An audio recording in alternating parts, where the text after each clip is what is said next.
মায়েরা প্রায়শই আমাদের কাছে আসেন তাদের মেয়েদের নিয়ে বয়স সন্ধিক্ষণে মাসিক শুরু হওয়ার পর প্রথম কয়েক বছর কতগুলো মাসিকের সমস্যা নিয়ে। সে বিষয়ে দু চার কথা আজকে আমি বলবো। আমি doctor Gautam Dutta Sharma, consultant gynaecologist and obstetrician.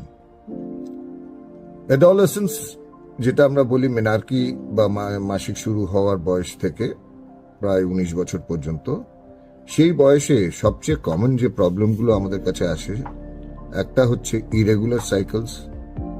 ডেটের কোনো ঠিক ঠিকানা নেই, কখনো 15 দিন বাদে হয়ে গেল, কখনো 3 মাস বাদে হলো। নাম্বার 2 যেটা, সেটা হচ্ছে মাসিকের সময় খুব ভারী মাসিক, খুব বেশি ব্লিডিং।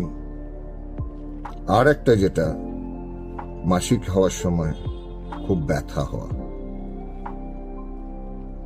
প্রথম কথা যেটা বলবো সেটা হচ্ছে, দেখুন, আজকে মাসিক হওয়াটা পুরোপুরি নির্ভরশীল হচ্ছে ওভারির ম্যাচুরেশন।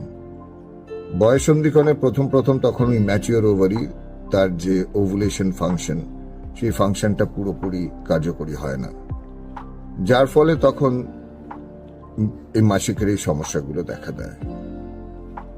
আজকে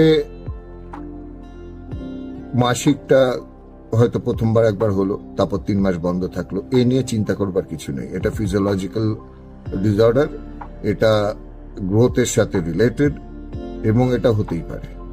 যদি কয়েক মাস বন্ধ থাকে তারপর আবার হবে, আবার কয়েক মাস বন্ধ থাকলে আবার হবে, এ নিয়ে খুব একটা চিন্তার কোনো কারণ নেই। আরেকটা যেটা হচ্ছে মাসিক খুব বেশি হওয়া। মাসিক খুব বেশি হলে প্রথম কথা যেটা আমাদের দেখতে হবে সেটা হচ্ছে সত্যি সত্যি কতটা ব্লাড লস হচ্ছে।